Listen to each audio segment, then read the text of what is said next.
Nagpaandar tayo 9:09 ng gabi. So ang nilagay natin dito na asin ay ilan na yun kong? 15? 15 kilos na asin. Tapos yan yung natalian natin. So obserbahan natin kung gaano niya katagal ito patigas. 9:09 ng gabi guys.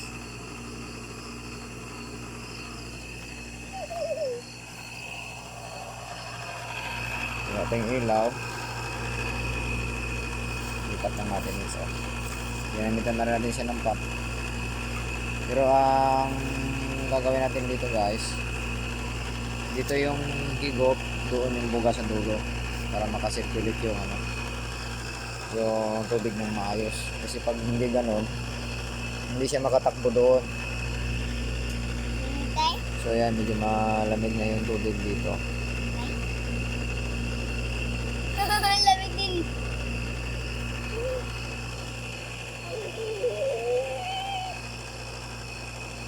Dagdagan pa natin ng kunting tubig kasi kulang pa.